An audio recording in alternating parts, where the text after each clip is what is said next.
Magandang araw sa inyo mga peps, mga idolo, mga idol. Ayan. Kayo po ba ay nahihirapang mapaangat ang inyong mga followers o kaibigan dito sa may TikTok? Ayan, tamang-tama guys, dahil andito ako, isang grow host, handang tumulong po para sa inyo. Ayan. Tingnan niyo po si idol Dan, please help to reach 1K followers. Follow back ko po kayo, proper engagement is the key. So, totoo po yan guys, ang proper engagement is the key. Ano po ba ang proper engagement? By the way guys, tuturuan ko kayo ng top 4 step o top 4 o 4 step para po maparami ang inyong mga kaibigan, followers at supporters. Ang una na nga po guys ay proper engagement. Na tulad na sinabi po ni Idol. Ang proper engagement guys, once po na may dumaan po na video dyan sa FYP nyo, tulad po nito guys, pusuan pag natapos ang video, paki-follow na rin ako guys para po lagi po kayong updated sa aking mga video na i-upload. Diyan sa comment section guys, lahat po na nag-comment dyan guys, paki-pusuan at i-follow nyo at replyan po ng pa-peps back. Tapos at to favorite, saka nyo po i-repost guys. Yun po ang tamang way para po maparami ang inyong mga kaibigan. Yan po ang step 1. Ayan guys, tingnan nyo po siya umabot na po siya ng 1K followers. Ayan. Nakita nyo naman guys Diyan pa lang po yan sa step 1. Ano naman po yung step 2? Ang step 2 guys, ang aking live streaming. Guys, ang aking live, pag ito po ay nagbi-blink na, pumasok na kayo guys.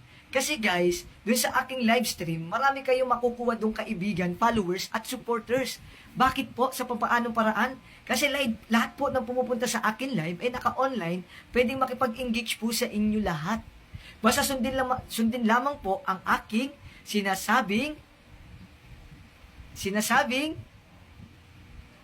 hindi nyo alam guys, ang lahat ng aking sinasabing procedure. Kaya sana, i-follow nyo lang po yung aking sasabihin para po kayo po ay dumami ang mga followers. Diba guys? Ganun lamang po yun guys Ayan guys, ano naman ang step 3?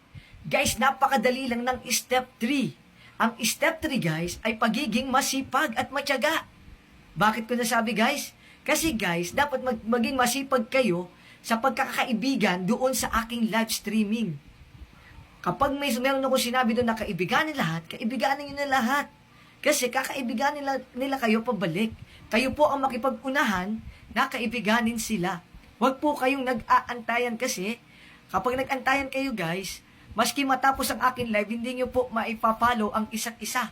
Pero kapag nag-unahan po kayo sa pag-follow, sinasabi ko sa inyo, hindi nyo po namamalayang kaibigan nyo na ang isa't isa.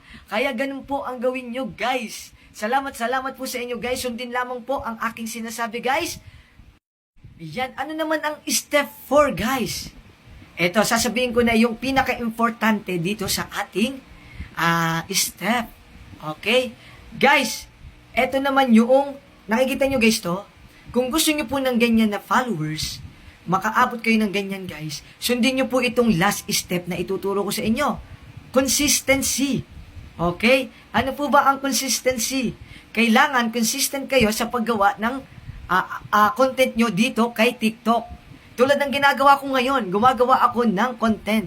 Alam nyo ba guys, dito sa may content na to guys, kapag ito ay nag-viral, kapag halimbawa sa isang gabi lang, meron ka ng 1 million viewers, panigurado guys, sasabog ka agad ang followers nyo nun. Sasabog ka agad ang inbox nyo nun. Kaya ganyan ang gawin nyo guys, kung gusto nyo po ng ganyang followers. Ayan, sana po natulungan ko kayo guys. Salamat at sa susunod po uli. Thank you so much sa inyo guys.